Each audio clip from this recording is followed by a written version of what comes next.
Welcome back, Crackle Addicts! I'm Lupine Fiasco, this is Daily Fab Gameplay, and we are deep into the holiday season here in the US. Thanksgiving has passed and Christmas is just a few weeks out. It's clear that Flesh and Blood is entering its holiday slump as World Tour events wind down, players prioritize their friends and family, and we all wait for the hunted spoilers. For me, my competitive season ended in Portland and will pick back up on January 17th, when the full hunted set list becomes available and I can start brewing our 2 Draconic Ninjas for Road to Nationals in February. Until then, I will be putting down the moniker of Shooting Star in favor of a new title, Jarl. That's right, Crackle Addicts. In honor of the winter season and the release of Jarl Vitride, we're Guardian players now. It's going to be a wild adjustment. In 2.5 years of playing Flesh and Blood, I have never once attempted to play Guardian. Will I enjoy the class? Well, who doesn't enjoy sending big haymakers? My CNCs and pummels are all sleeved up. Will I be good at it? I hope so. In the spirit of Mercy Bickle, who recommended that we all improve our fundamentals by attempting to learn heroes outside of our comfort zones, I'll be putting some time into the slow, grindy style of play. Ira or Florian would be closer to home, but I want to try something brand new this month. If you haven't already done so, make sure you subscribe to my channel to follow me on my brief foray into Eisenloft. You can also join my Discord and follow me on Blue Sky, and, for those who want to take the Icy Plunge with me, my public Jarl deck list is in the video description below. My patrons at the Arc Lightning tier or above already have access to my private Jarl deck list with matchup guides. If you want sideboarding on Talishar to be as easy as clicking a button, use the Patreon link in the video description. Before I lower the temperature on my gameplay reviews, I have one last update to my Rosetta Aurora list to share. These changes are informed by my own experience at calling Portland, trends I've seen since the Count Your Blessings ban, and Tommy B5K's 15th place calling list and write-up, which I've linked below. Specifically, I'm putting a lot less emphasis on CYB and the slower matchups in general, in favor of supporting our Aurora, Viserai, and Zen matchups. Based on the Portland numbers, I've been overemphasizing the prevalence of Enigma and CYB when I should have been preparing for the aggro mirror. Considering this, I have cut Aether Ironweave, Crown of Dominion, and both copies of Poison the Well. We're also going to disrespect Kano for good measure. Poison the Well is the easiest cut to explain in that it is literally only playable in the CYB meta. I did use it to good effect in Portland, but only in 1 game out of 12. That matches what I've observed in the larger meta. CYB isn't nearly as popular as it was in Osaka, and when we do pair into CYB, that strategy is significantly weaker without its blue copies. Even when those decks replace those 3 copies of CYB with 3 blocks, their net life loss is 15, which gives Aurora more flexibility in how to address the problem. Our CYB opponents will find their life gain less frequently and need to devote more resources to buying time, giving us freedom to set up larger turns. Many former CYB players have chosen to ignore the headache altogether and are simply playing more aggressive versions of their decks. Enigma and New are the largest culprits.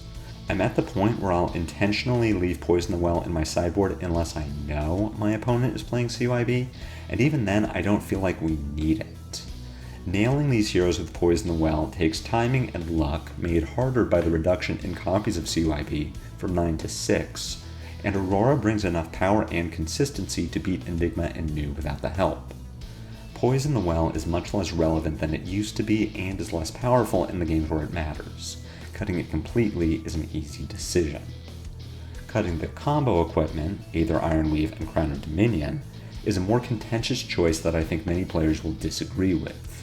The Arc Lightning Flicker Wisp combo is necessary to win against more durable heroes that can sustain your big attacks long enough to fatigue you, and the combo equipment makes your big turn bigger.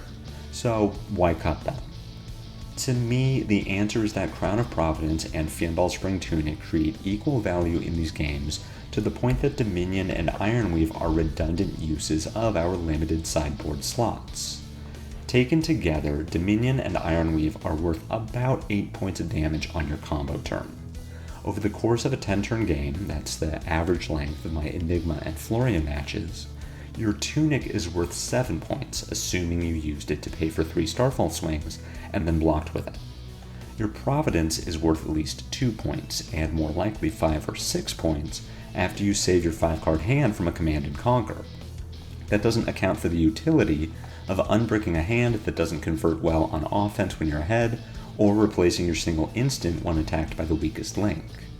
My experience has been that comboing off with your full equipment loadout is flashy and fun, but ultimately not as reliable as being able to work a Starfall attack or Aurora activation into every 3rd turn. If that Starfall is threatening to trigger Channel Lightning Valley, or the Aurora activation lets you dodge the discard effect of Face Purgatory, then that's even better. Providence letting you ignore the first CNC is just icing on the cake. Finally, I value the 3rd copy of Blast to Oblivion more than I respect Kano. Even the Kano diehards have moved on, and while he is at his strongest when players don't expect him, I'm willing to take the risk in the name of testing new tech. At the very least, we still have AB3 available in the form of Dyadic Carapace at Lightning Greaves, so we aren't totally exposed. If Kano becomes a threat in the hunted meta, Shock Charmers is sitting ready as my 81st card. Until then, let's play with some fun new tech. Blast to Oblivion is a card that I intended to experiment with in the early days of Aurora deck building, but never got around to by the time I started taking inspiration from winning lists. As a 2-block without natural or conditional go again, it never felt worth the effort when I could play cards like Lightning Surge or Gone in a Flash. Casanova and Tommy both made good cases for it as a tech card for aggro mirrors, and I want to give it a try now. The floor of the card is a 0 for 4 lightning attack, which is pretty good on its own. The ceiling is bouncing your own Channel Lightning Valley, which is incredible. We don't expect to get more than 2 turns out of our CLV if our deck is functioning properly. Pitching a Lightning Red for Starfall on the first turn is good value, but pitching 2 on the second is not. Blast solves the problem by letting us return CLV to our hand, preferably after you've triggered it for the turn, so we can either replay it or arsenal it for the future. Either way, we're resetting its flow counters and keeping the effect around for another turn or 2. Having a CLV effect active for more than 2 turns in a game makes you feel like you're cheating, and Blast enables it by effectively drawing extra copies from our deck. Even better, drawing extra cards every turn digs us deeper toward our next copy of CLV or Blast, prolonging the effect even longer or even doubling it. Resetting CLV isn't the only way we can use Blast's effect. It can target enemy auras as well. The highest net value would be bouncing a Zen State token. Note that returning an aura token to hand destroys it. Imagine starting your turn with Arc Lightning, prompting Zen to respond by pitching Chi to 12-Petal Kasaya to make a Zen State. You follow up with Blast to Oblivion for 4 points of damage with Go again. Zen blocks with a 3-block, expecting Zen State to cover the rest, and you play Electrostatic Discharge in reactions. Blast triggers and you bounce the Zen State. Not only will Zen now take a point of physical damage from the blast, but your Arc Lightning trigger will also deal damage. Zen State can easily be worth 10 points of value over 2 turns, and Blast lets you negate all of that. Blast can also target Aurora's and Acilio's embodiments of lightning, Kao's and Levia's agility, Viscerize and Vincent's rune chants, and plenty of other tokens. The card has a high enough ceiling and provides enough utility that I want to test it. It also provides flexibility in sideboarding based on the result of the initial die roll, when I might not want Sigil of Suffering, but don't value the Exude Confidence effect. Blast always has utility with CLV and affects a large enough percentage of current top meta decks that I'm interested in playing with it. Vaporize Shock has less utility than Blast, but is more helpful in certain matchups, namely Aurora, Visceri, and Enigma. Vaporize's utility against Runeblades makes sense conceptually, but understanding the full power may require a closer reading of the card. Specifically, it's important to note that you do not need to have dealt arcane damage in the turn to destroy an aura permanent with a cost of 0. CLV, Malefic Incantation, Essence of Ancestry, and Breathless Coalescence are all valid targets for Vaporize, even if your opponent pitches to Arcane Barrier. The card only gets better if your opponent has taken arcane damage in the turn, which would let you snipe Embodiment of Lightning and Rune Chants, in addition to CLVs and incantations. Finally, it being an instant gives you more play with your Blast to Oblivion or Gone in a Flash. If you can indulge in a quick trip to Magical Christmas Land, imagine a turn against Viscerai, where you play Burn Up Shock, draw off a CLV, then attack with Blast. Viscerai, having stacked 6 Rune Chants and an incantation, and intending to send a 5-card Mordred Tide Amplify the Arknight turn, takes the damage. In resolution, after Burn Up has dealt its damage, you play Vaporize Shock and meld it. The effects are resolved in order. You return your CLV to hand, then destroy Incantation and 6 Rune Chants.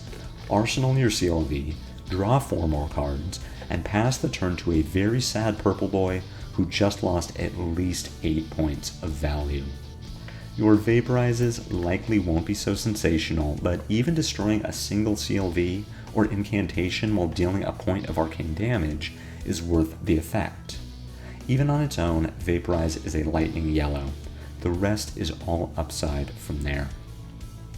Compared to the scope of previous changes to my list, these 5 swaps are relatively minor. The loss of Aether Ironweave and Crown of Dominion is the most impactful, but our overall game plan against grindy decks hasn't changed. Your Arc Flicker turns will still hurt, but you will have gotten your equipment value on previous turns. What these changes allow for is flexibility when sideboarding and targeted support against top heroes, especially ones that create faster games that are more subject to variance. Filling our deck with more and better tools to combat aggressive decks means that we're more likely to high roll, and that will only increase our win rates. I love Aurora. The most fun I've had in Flesh and Blood has come from playing this deck. She's dynamic and interesting and honestly everything I wanted from Fi. I don't expect this to be the end of my Aurora experience, but this downtime between competitive seasons is a great opportunity to flex my mid-range muscles and expand my horizons with Jarl. And of course, you know I'll be doing some serious brewing with Fi and Syndra after we get the entire set of the Hunted spoilers. I'll be back next week with more very frosty Daily Fab gameplay. Until then, take care.